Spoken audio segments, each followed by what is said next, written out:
special run to Autobot City.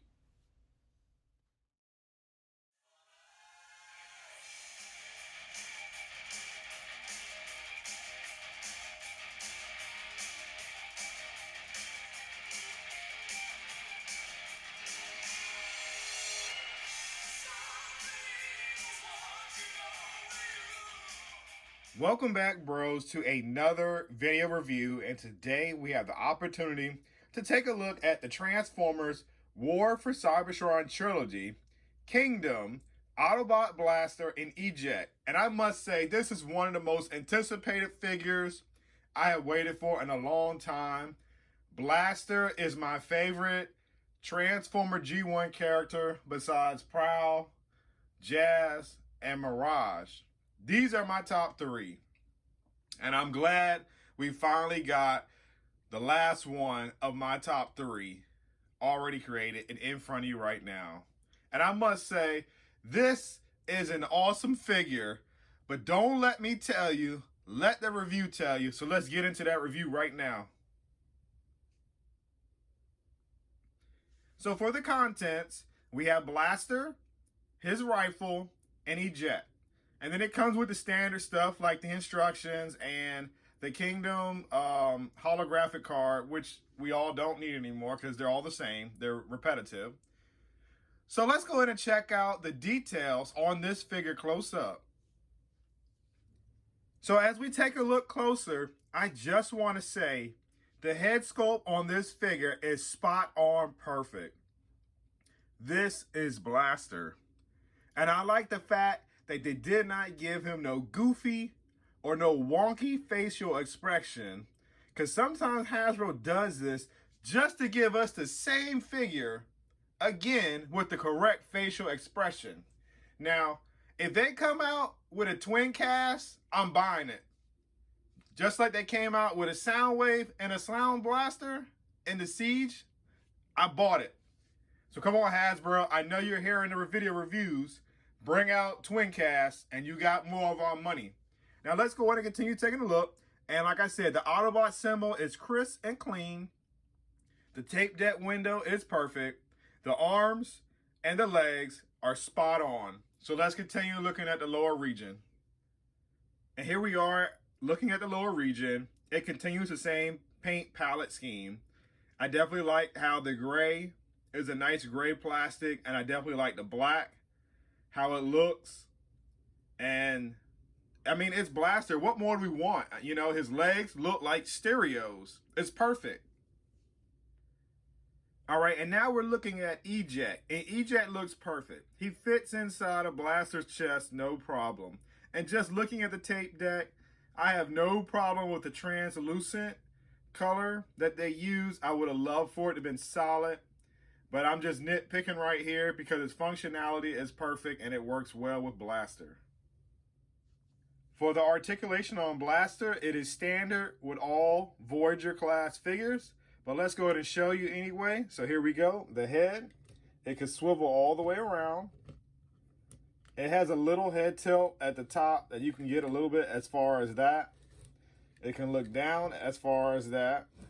The arms go all the way out this far. They rotate all the way around. There is a bicep swivel. There is a elbow bend, a little bit more than 90, as you can see. Because of transformation, the wrist goes in this far. I just want to show it to you. It goes in that far. It goes out that far because of transformation. No wrist swivel. You have a waist swivel, as you can see, because of transformation. The leg can go out this far. It can also bend well more than 90 degrees, as you can see. It has a foot rocker, so it can go out this far. And then the toe, because the transformation, can bend up this high. And it also can go down this low. So you can get some pretty cool and dynamic poses with your Blaster figure when you choose to display him. So not only Blaster, let's put him back here. And let's take a look at EJECT. EJECT is little, as we know. His arm can go out this far. His head is on a ball joint, so it can rotate all the way around. His leg can go up that high. And he does have a more than 90-degree bend because of transformation. And he has no waist articulation. So, and this is what we have for EJECT and Blaster. So now it's time for comparison time, and here I have the comparison with Leader Class Ultra Magnus, Voyager Class Optimus Prime, Deluxe Jazz, and Deluxe Cliff Jumper. And he scales very well with this line. And I really like how he matches, and the paint details just flows between all 5 of these figures. So let's continue with the comparisons and take a look at these images coming up next.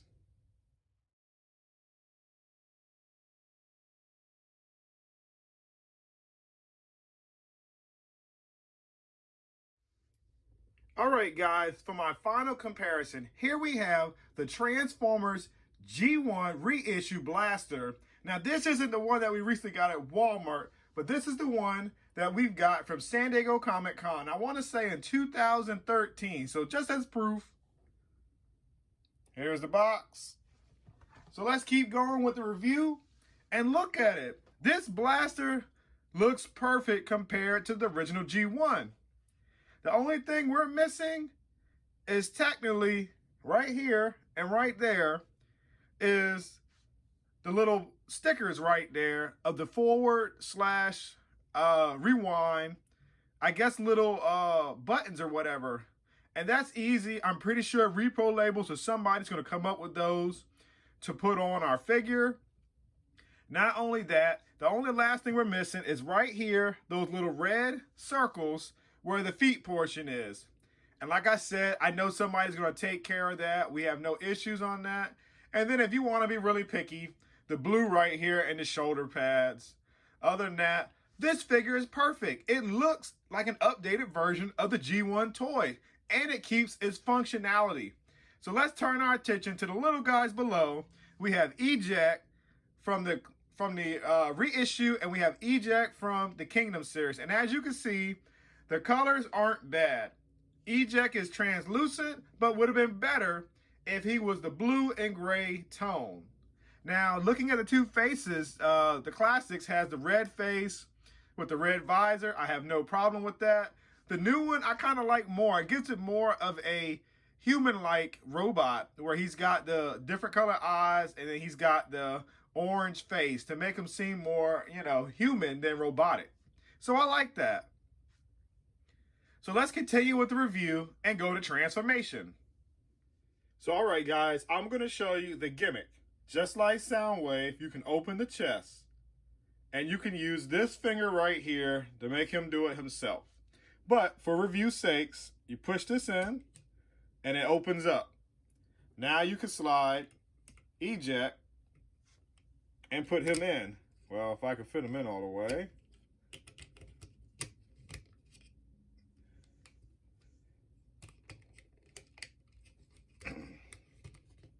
There we go. Now he's in.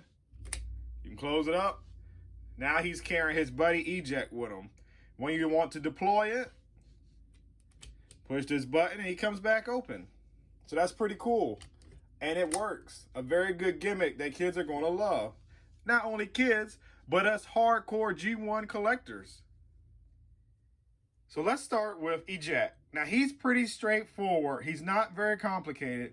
But when you get him in the package, he'll be already in cassette mode. So now we're going to take him into cassette mode. So basically you want to turn his head backwards or push it down like that. It's going to look like that. Now for the hands, it's pretty simple. You just rotate them up like this and then push it in. So it locks it in to give it that more cassette-like appearance. And then for the feet, all you do is do this. Sorry, my hands are in the way. Put the leg down. Fold the leg up. Now you have the cassette mode.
Now that Blaster is transformed, the gimmick still works and nothing hinders it. So let me show you.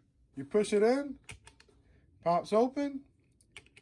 You put EJECT in. Well, make sure you put them in the right angle or he won't fit. Close it up, it works. Push the button, he pops back out. Perfect. Now, in case you guys were wondering, I'm gonna move him to the side. Now here we have him with the G1 reissue. As you can see, he's much bigger, no problem. It's a bigger toy. It was an older style of design back in the day. And they both had the same gimmick. You push this down. There we go. I almost forgot how to do it. And it goes in. So in case you were wondering, unfortunately, the classic tapes for the classic reissue cannot fit in Blaster. They're a little too big. So just giving you guys a heads up if you wanted to put that in there. But as you saw, it won't fit. I tried all four.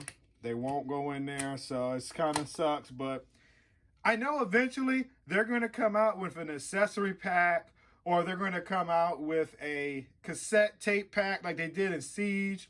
And it's going to have the missing figures that we need to complete our sound waves and our Blaster figures. So just hold on tight, guys. Not only that, I noticed today that they got upgrade kits coming out for Blaster, which gives him his megaphone hands and tons of other stuff and gap fillers. So keep your eyes out for that. And this will make this great figure even more incredible. Now it's time for the Yeah Bro figure rating review system. And we're going to do it quickly because that seems like it works best. So let's start it off by saying Blaster has an awesome paint job. Just looking at his cassette tape deck mode, it's perfect. It has tons of black, tons of gray. It has tons of molded detail. It has a crisp and clean Autobot symbol. It has the translucent blue cassette window. It has the handle for the boombox. It's perfect. There's no flaws in the paint details of this figure. So this mold right here is a brand new mold in Kingdom, and it's perfect. I am looking forward to the repaint in which we will get twin cast, hopefully, somewhere in the future. Now, just looking at it one more time at the molding, it's perfect. It's a new mold. It does not share anything similar to Soundwave. I wanted to say it has the same gimmick, but that's about it. But the way the gimmick works is totally different because it's Blaster's stomach while it's Soundwave's shoulder. So keeping that in mind, this is a brand new perfect figure. So let's go ahead and look at the execution on this figure. It is executed very well. It transforms with a little bit of difficulty into boombox and then back into robot mode. And not only that, it's an enjoyable in both. The boombox has an operational cassette deck tape where you can insert the mini robots like EJECT. And then any ones that, like for instance, like Laserbeak or Ravage for Soundwave into also Blaster. So it's pretty cool. Not only that, it's functional as a robot with tons of posability. So if you find this figure, it's getting the Yeah Bro thumbs up figure rating of approval system. Go find this figure. It is perfect, and he's showing up at local Targets and local Walmarts. And I got my figure from HasbroPulse.com. So the link will be posted below if you decide you don't want to hunt for this figure after all. In conclusion, please like, comment, and subscribe. By doing these 3 actions, it shows my channel a tremendous amount of support and positive feedback. Not only that, it helps my channel to grow. So always, until next time, yeah bro, I'll see you soon.